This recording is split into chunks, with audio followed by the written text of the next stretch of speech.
All right, on to video number 3. So we learned about the SP intervals, we did the epicentral distance, and now we are on to measuring the amplitude. So on step 8, it says use the image on the following page labeled seismogram guide to help you figure out the S-wave amplitude for each of the 3 cities. For the S-wave amplitude, locate the middle of the graph on the y-axis. It should say 0 millimeters. Find the number along the y-axis that the highest peak reaches. Hint, each blue line represents an interval of 10. So the example, 50, 60, 70, and so on. Record your S-wave amplitude in the box below each seismogram and on your lab table.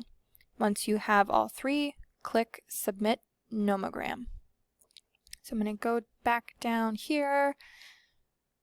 So in our seismogram guide, the second one I see is mentioning the maximum amplitude of the wave.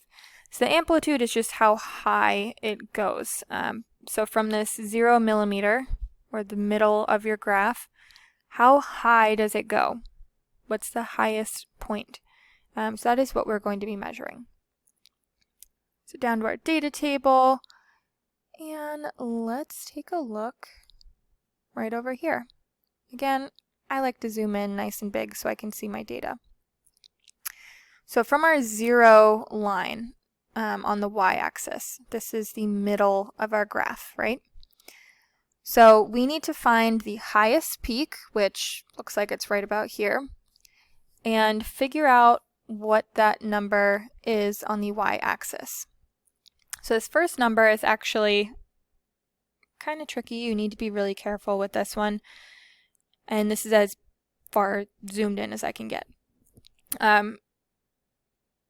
So this black line is the highest point, and it looks like it's directly in between the boxes. So I am going to have to do something a little different here. But let's just try to match this up on our y-axis. So we're going to drag this all the way over to the y-axis, okay? So each of these blue lines represents 10.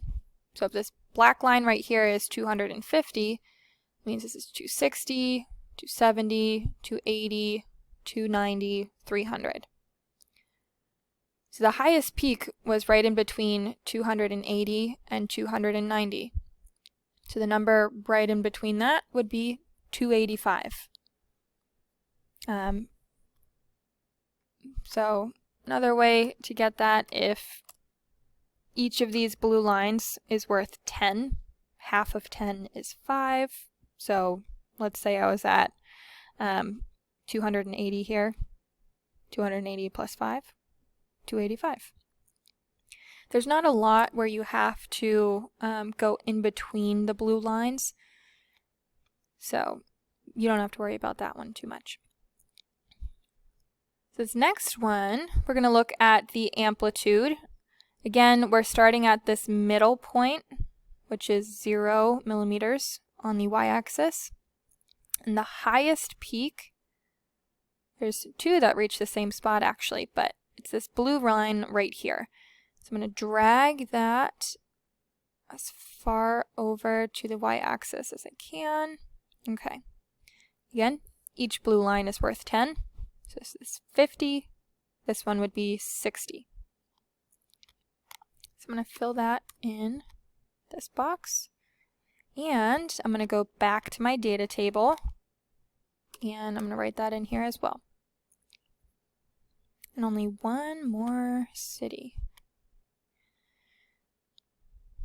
Alright, so we have another one. We're looking for amplitude.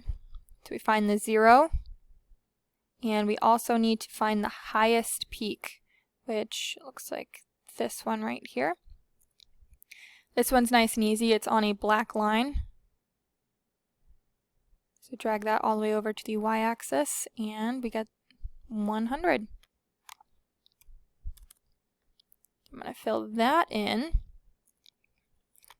Go back to my data over here.